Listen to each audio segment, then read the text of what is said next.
Tetxarterekin batera, Nafarraziak dokumentala zuzendu duen Izaskun Barber dugu gurekin. Berak kontatuko digu nola suertatu zen dokumental hau.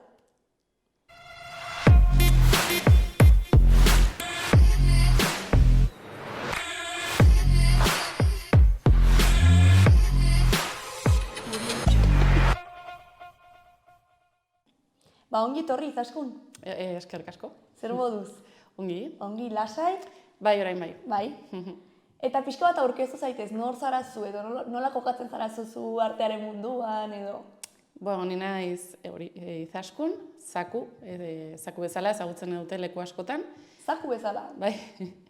Eta, ikusentzunezkoetatik nator baino, orain egia da kulturarloan eta zehatzago euskal kulturarloan kokatzen dut nire burua momentu honetan. Beraz, ikusentzunezko kultura edo ikasi zenuen, edo horregatik ikasi zinen hortik ikasketa horiek ditutelako, edo? Bai, hori da. Ikastola bukatuta gero, ikusentzunezko FP bat egin nuen, Andoainen, errealizazioa, eta geroztik, kuriositatea edo jakinmina izan nuen gehiago, gustatu zitzaidalako, hartu nuen erabakia, izan ere gaztetatik hasi nintzen kamerarekin eta kuadriako bideoak egiten. Garaia horietan egia da baliabide oso gutxi eta eskasak egin nituela, baina genuenarekin moldatzen nintzen eta beti bideotxoren bat, eta urtebetetzetarako zerbait egiten nien lagunei. Eta gero hori, Andoainera joan nintzen eta Andoainetik pasa nintzen ja Bartzelonara espezializatzera zineman. Beraz, zu zinen txikiten pixket kamerarekin zegoen ura, ez? Arroziak ateratzen, editatzen, ezakite Photoshop eta horrelakoetan. Photoshop garaio horretan ez zegoen. Ez zegoen, edo behintzat nik nuen ezagutzen. Eta ordenagailuak genituen, hasierako ordenagailu horiek, ez? Eta gehien bat bideoan. Bideoan aitak agian txikitatik kamera izan duelako beti eta gustatu izan zait, eta bideoak jartzea etxean, eta movie makerrekin hasi nintzen, bideoak editatzen. Beti izan dut kamera bat eskutan, beti ateratzen nintzen parrandan edo parrandetan kamarekin, eta hortik sortzen dituen bideotxoak, bai.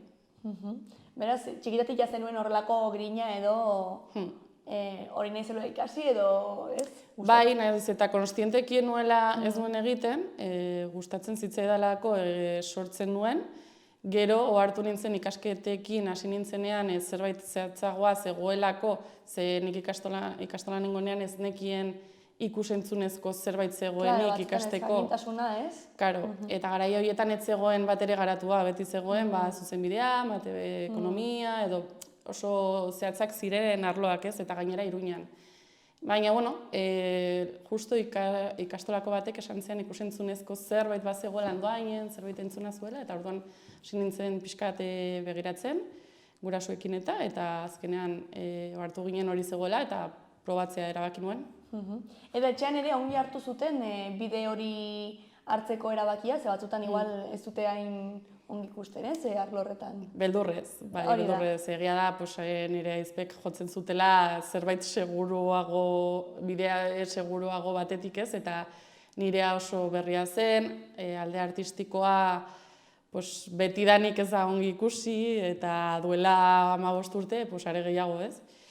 Baina ala ere, baimendu zidaten nolabait ez, eta ireki zidaten bide hori, eta utzi zidaten nahi nuena egitea eta eskertzen diet, asko, ze badakit oso zaila egin zitzaiela. Eta gero, nola izan zen zineman espezializateko edo autu hori hartzearena?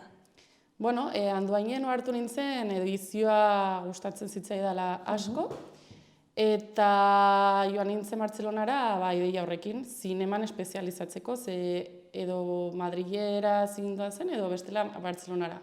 Justo banuen nire lagun minetako bat sortu nuen Andoainen gainera eta elkarrekin joan ginen Bartzelonara. Bertan erabaki nuen zineman espezializatzea, nahiz eta telebistatik nentorren, ze azkenean egin nuen FPA zen, goi mailako gradu hori bazen telebistakoa, ez zineman. Baina gustatzen zitzaidan asko zinema momentu horretan, eta ez nekien ere nolako gaia zen zinemaren arloa edo mundua, ez? Eta nahi nuen esperimentatu ere. Gero hor barruan ere daude asko, edizioa, zuzendaritza, ezagizer, ez?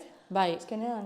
telebistan ere bai, baina hori, pixkat hausnartzen edo, kuskuseatzen, ze mundu hori oso zabala zen, eta nik banuen asko ikasteko, nekielako asko ere handoainen, zerbait emate izute, baina egia da adin horretan asko ateratzen zarela, eta agian ez diozu arreta berezirik ematen, ez? Ari zarenari, edo inguruan duzunari. Bai, baituz igual beste premi batzuk, ez? Momentu horretan, eta... Nik behintzat bai. Bai. Eta orduan Bartzelona, hori eskaken hasi nuen posgradu bat, baina hori bai izan zela argazki zuzendaritza, ze fokoak argiztapena eta gustoko nuen.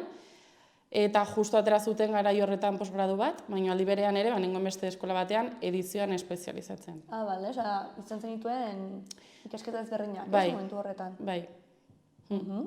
Eta orduan hor sortu zen pixka bat zuzendaritza eremu hori edo, ze gaur egun bai, zuzendu duzula, ez? Dokumental bat orduan. Bai, baina hau da, izan da nire lehenengo esperientzia, eta baino ez sekula nuen espero dokumental bat egitea, nuen nire planetan, jartzen baizik eta jarri zidaten agian, ez?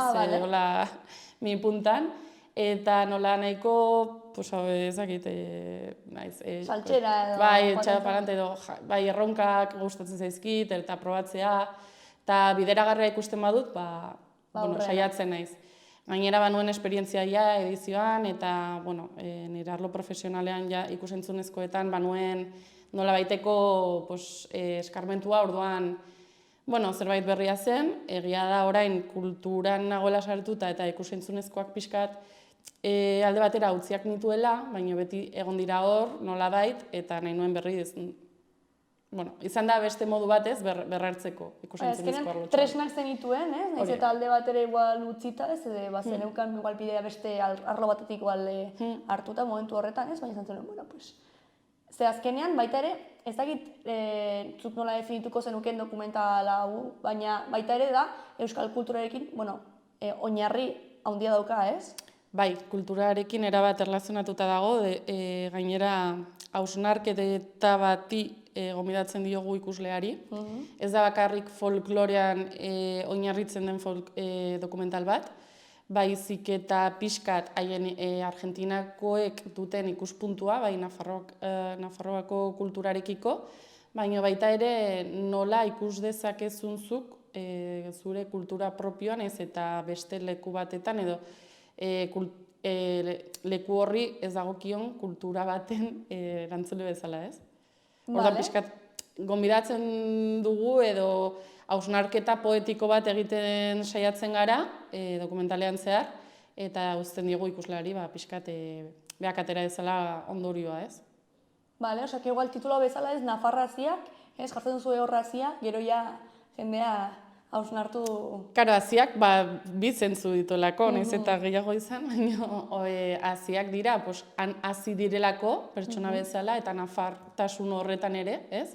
Baina aziak, hazi batzuk utzi dituztelako mundu guztian, ez, Nafarrek.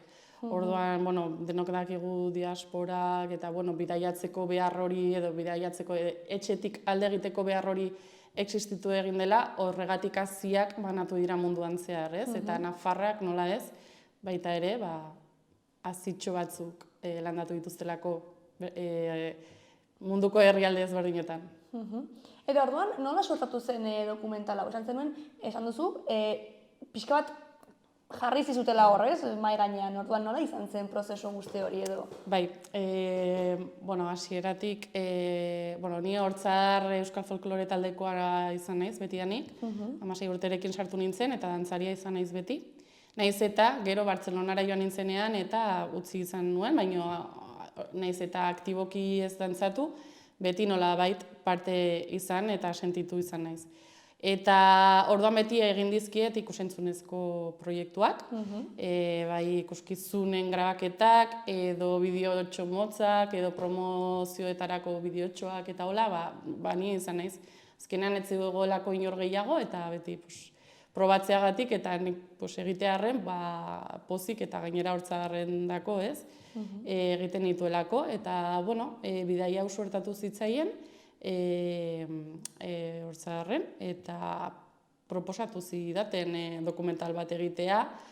Ideia, nik uste dut ere inozentziatik, jakin gabe zenolako lana zegoen atzetik. Orduan, eta nire inozentziaren barruan ere, naizelako, zentzu askotan, eta gainera dokumental bat nola sekula ez dudan egin. Claro, ez egiten zegoen lana edo zegoen... Baloratu nuen, asko baloratzen dudan zerbait da, ze azkenean, jarraitzen dut ikasketa batzukin, nire lana eta gero bizitza bat dut. Baina, esperientziagatik Argentinara joatearen, taldearekin, bazen esperientzia berri bat, horrek pixkat motivatu ninduen bai berriz, agian hortzarekin zerbait egiteko berriz.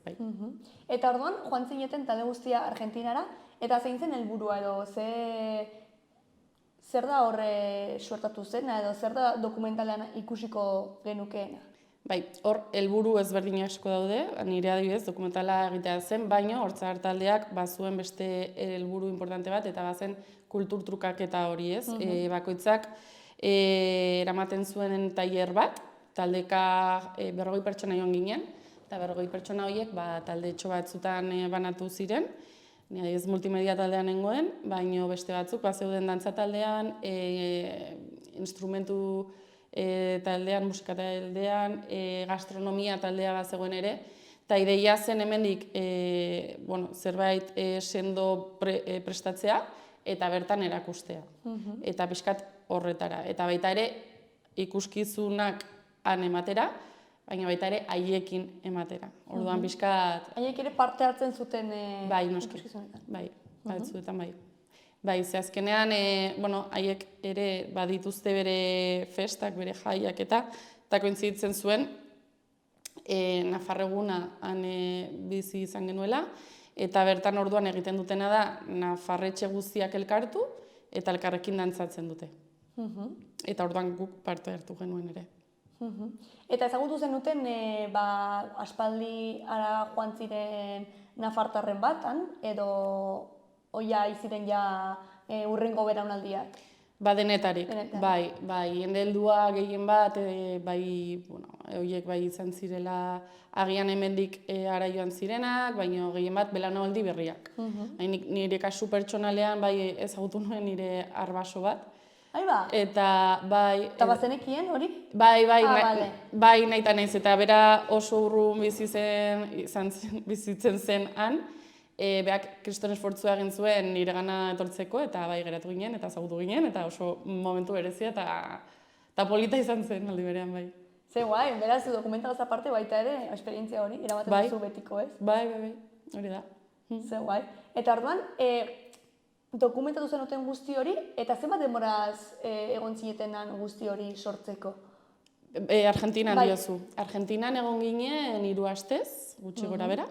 Baina guk dokumentala prestatzeko behar genuen lehenagotik ongi prestatu, jakin zer nahi genuen, nola nahi genuen, ze material ere eman, orduan aurre prestaketa sakon eduki genuen ara joan baino lehenago.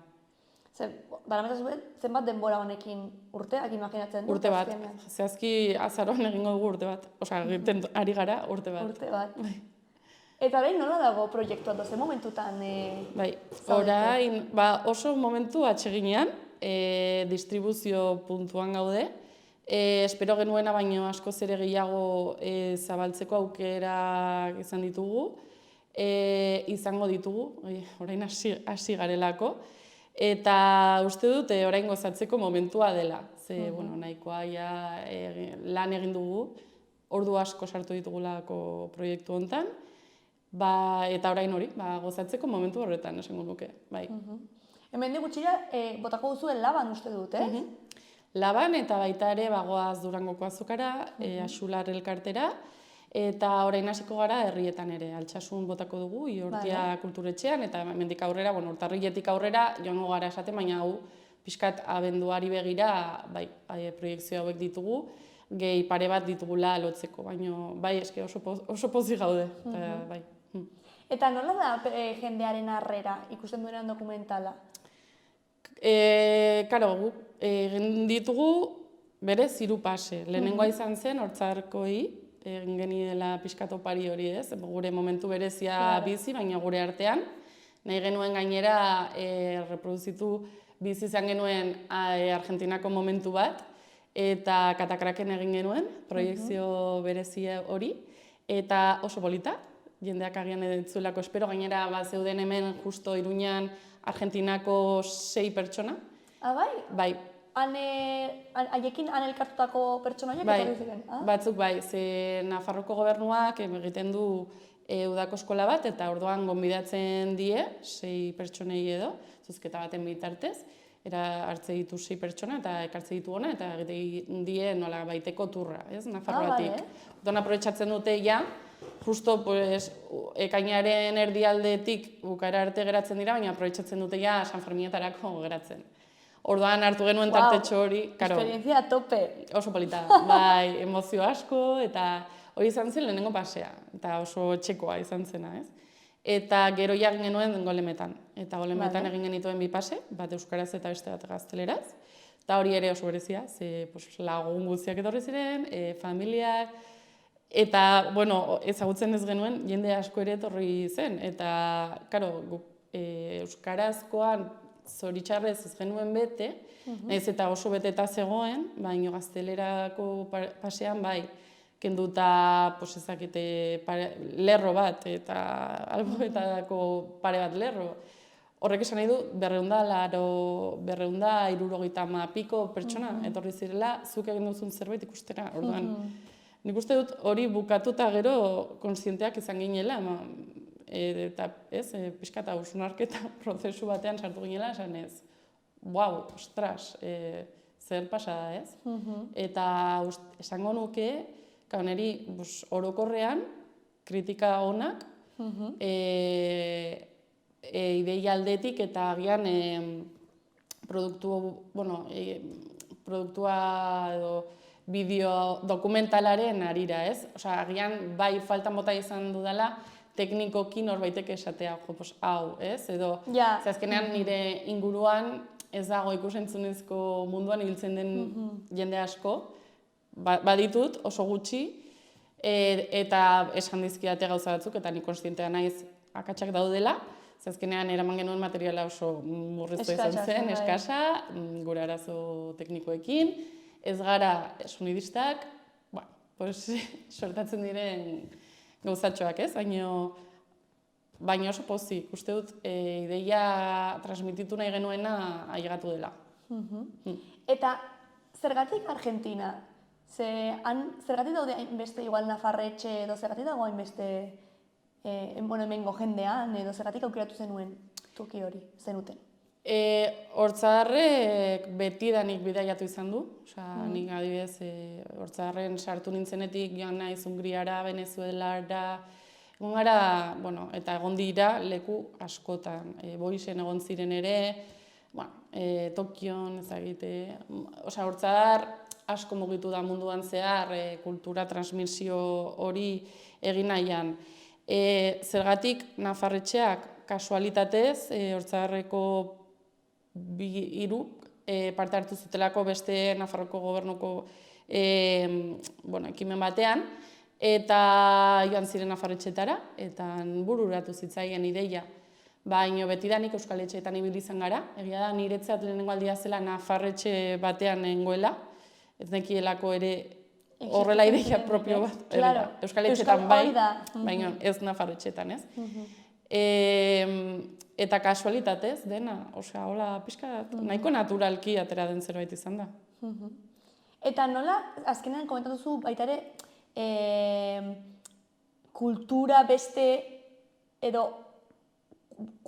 esan duzun lehenengo, eski ez dakit nola, oso ongi nola azaldu ez, baina esan duzu, nola zure ez den kultura bat nola hartzen duzun eta hori ikustea, ez? Elkartruke hori eta beste batean ikustea zurea ez den kultura, zurea den kultura bat, baina berea ez dena, ez? Hori da. Berez, baina baita ere dela, kultura guztiona da, zentzu batean baita ere, Hori da, eta bakoitzak hartzen du nahi duen bezala eta nahi duen forman. Hori, karo, inoiz bizi ez duzun kultura bat zure hartzeak, ez? Neri hori gehien bat deitu zian arreta. Eta nola lekua ezagutu gabe, nola dakizkiten gauza guztiak, baino sekula ez dira egon hemen, ez? Eta gian, sekula ez direla egongo, ze batzuek ez dute ekonomikoki almen hori ona etortzeko. Oso garestia, eta ekonomia oso gaizki dagoelako, eta, bueno, zailtasunak daudelako, ez, olako bidaiak egiteko. Gu oso privilegiatuak gara zentzu horretan. Orduan horrek deitu ninduen atentzioa bai niri eta bai nire lankideari, Ruth Etxarteri, ez? Eta hemen egia da hori esan dizuen eskola hontan etorri ziren argentino batzuk eta San Ferminetan bildu ginen ere, eta horrek ere bideratu zigun pixkat eta eman zigun pista, ez? Nondik joko zuen dokumentala jakiteko, ze horre izan genuen aukera hitz egiteko haiekin eta haien sentimenduetan pixkat sartu ginen, hori da murgildu ginen pixka bat, ze egia da Argentinan ginela aukera gehiago izan genuen gehiago murgiltzeko eta barrurago sartzeko, baina hemen ginela ohartu ginen zenolako garrantzia zuen haientzat, baina bere egunerokotasunean, esan nahi dut, nafar kulturak. Orduan, ez Argentinakoak baizik eta nafarrak. Orduan, horretatik jo genuen, bide horretatik. Eta hori ikustea, zuretzat nolakoa izan zen, ez? Ze batutan, kultura, etxea edo zein den zure, zein den zure etxea, zein den zure kultura hori batzutan distortzionatzen da, ez? Atzerrira joan zarenean, beste toki batera bizitzera, edo etxetik kanpo bizi zarenean, edo orduan, nolakoa izan zen hori doan, ze nolako gauzak edo anekdotikoki, ze gauzak esaten zituzten, ez? Jo, gauza esente, orain agian ez zaizkit okorrituko ez, baina eragin oso diferenteak dituzte. Adibidez, dantzatzeko momentuan edo musika entzuterako momentuan ez, ikuskizun bat prestatzen dutenean, asko jotzen dute YouTubera, baina YouTube ez da gure YouTubea. Kapatuta dituztelako kontu asko, logaritmik, gai hauek oso ongi ez ditut kontrolatzen, ez? Baina, egia da, haiek ez dutela jasotzen guk jasotzen dugun bezala informazioa. Orduan, agian uste zuten zerbait dantzatzen zuten eta etzen batere nafarra edo etzen batere Euskal Herrikoa eta kristona asketa kuriosoak ikusten dira. Dokumentalean ikusten dira irudi batzuk ja dantzan eskarmentua duten batzuk ikusten badute, ikusiko dute nola, adibidez, badakizu zinta dantza, ez? Badela makil bat, zintekin, ez? Han erabaki zuten erabiltzea pertsona bat makil baten ordez. Bale. Orduan igotzen dute eta dantzatzen dute neska horren inguruan makil bat izango balitz bezala.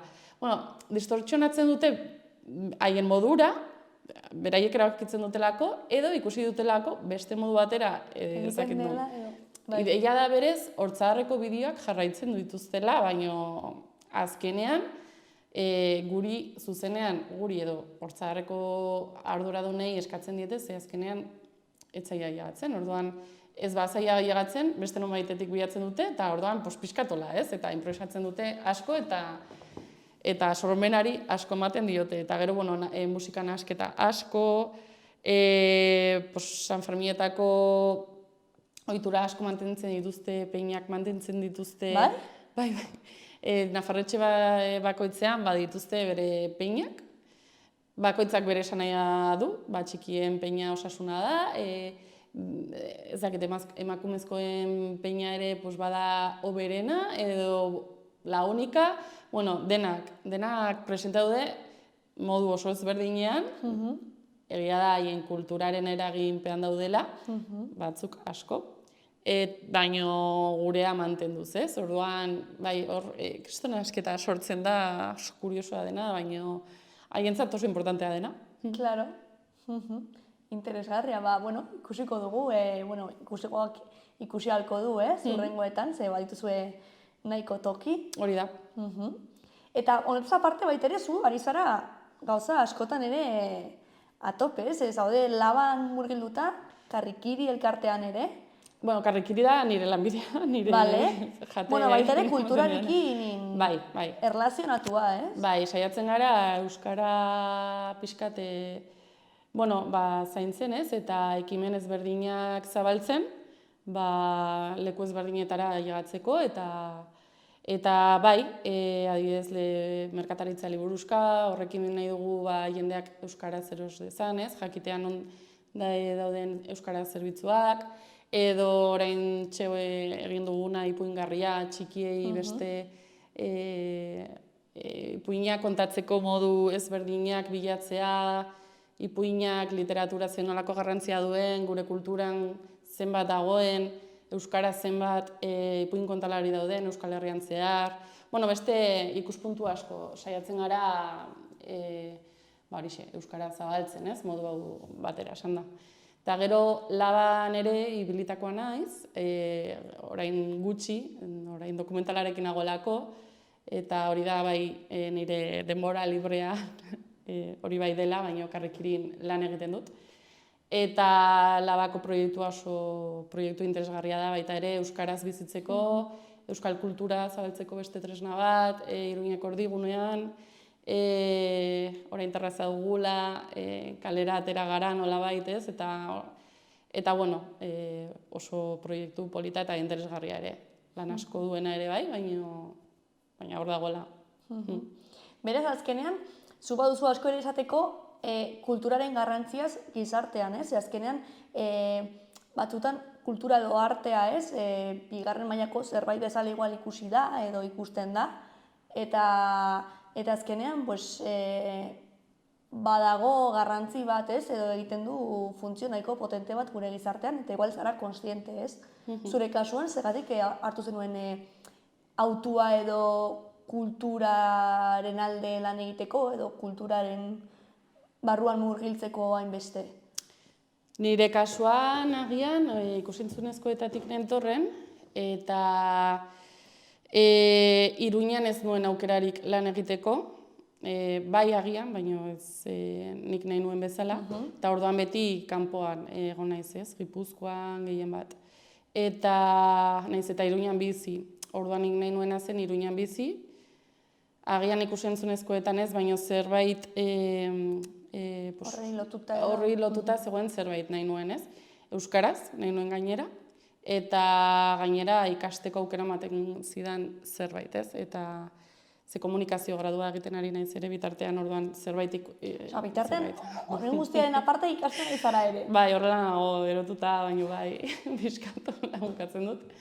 Baina bai, orduan kasualitatez, karrikirikoa atera zen, justo kuarentena hasi zen, egun berdinean hasi nintzen karrikirin, pentsa, telelanean hasi nintzen, martxoaren 16an duela 3 urte, laizter lau, eta hor nik nuen oso argi, zenolako lana zen, kulturalki bai, pixkat irakurrian nuelako, ezagutzen nuen, pixkat, baina Iruñako kultura ez nuen ezagutzen, orain ezagutzen dudan bezala.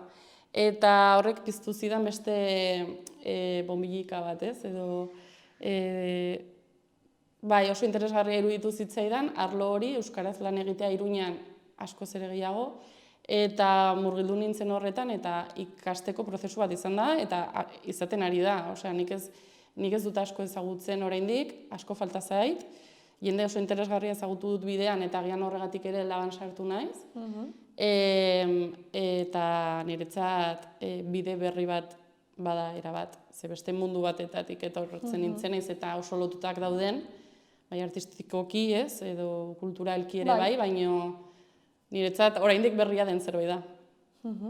Eta zergatik uste duzu dela garrantzitsua gizartearentzako orokorrean? Ze azkenean, igual falta zaigu ez, horretan guztiok pixka bat gehiago murgiltzea edo beti ikusten dugu, kultura igual entretenimendu bat bezala edo oinarrizkoa ez den zerbait bezala, ez? Niretzat bizitzaren arlo oso importante bat da, maitasuna izan daiteken bezala, ekonomia izan daiteken bezala, zure lana duzun bezala. Kultur tarte hori edonork izan beharko luke.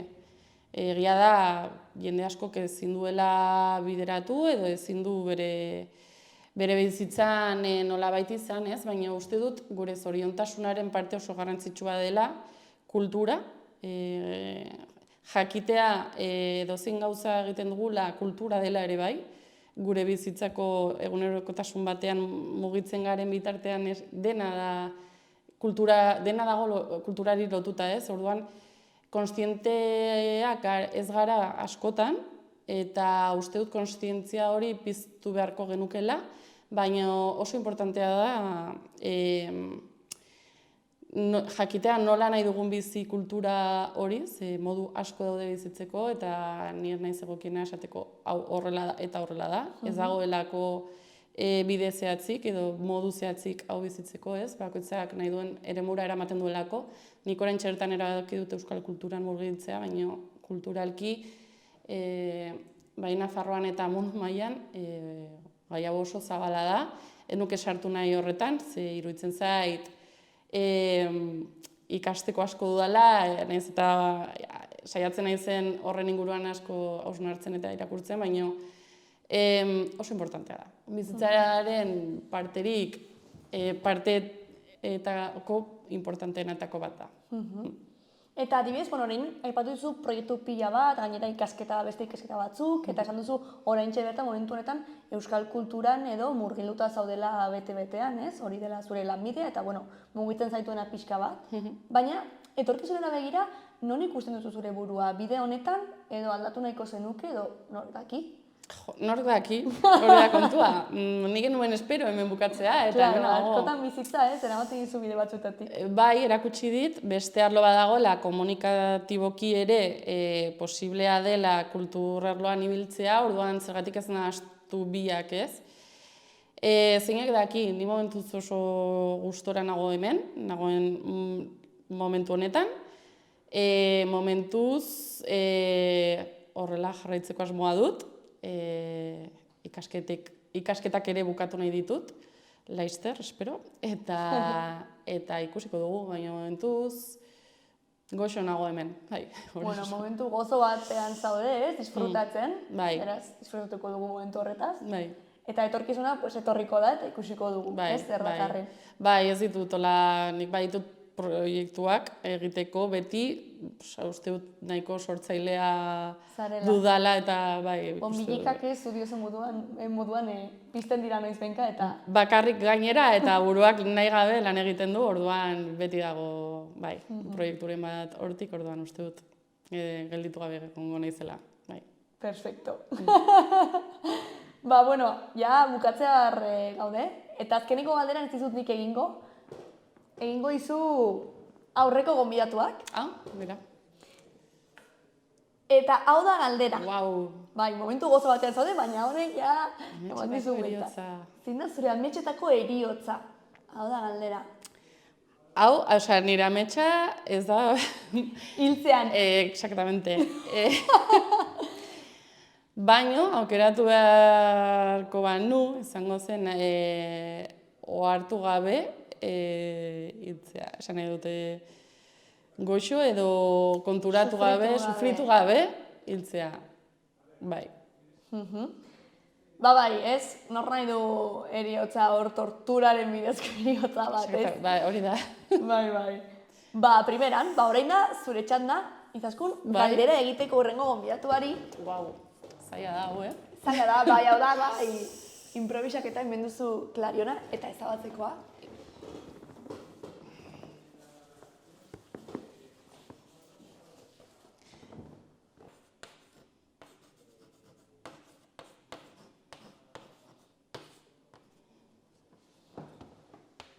Primeran, ikusiko dugu, zer jarri duzun. Horrekin hitz egiten ari ginen. Nola bizi duzu kultura? Bale, oso interesgarria, nola bizi duzu, ez? Ze hori, batentzat igual izan daiteke erdigunea, ez? Eta beste batzuta, hor dagoen zerbait, eta? Bai.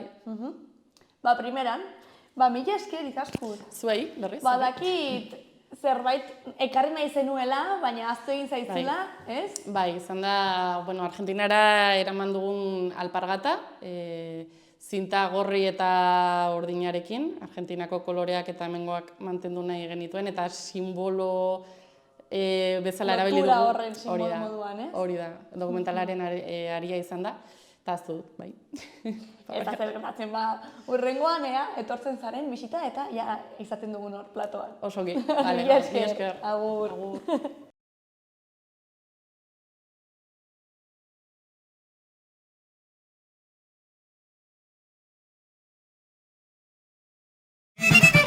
Me siento más navarra que muchos que son navarros. Zer da hemengoa izatea edo hangoa izatea?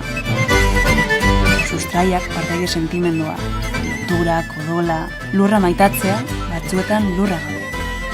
El sentimiento navarro es difícil de explicar, es lo que sentimos y creo que lo sentimos los navarros y los que somos descendientes. Comen conejo, comen potro. Eta gaita, txistu eta danbolin erritmora dantzatu. Orduan, buruan zalantza bat sortzen zait. Nafarra jaio ala egin egiten da.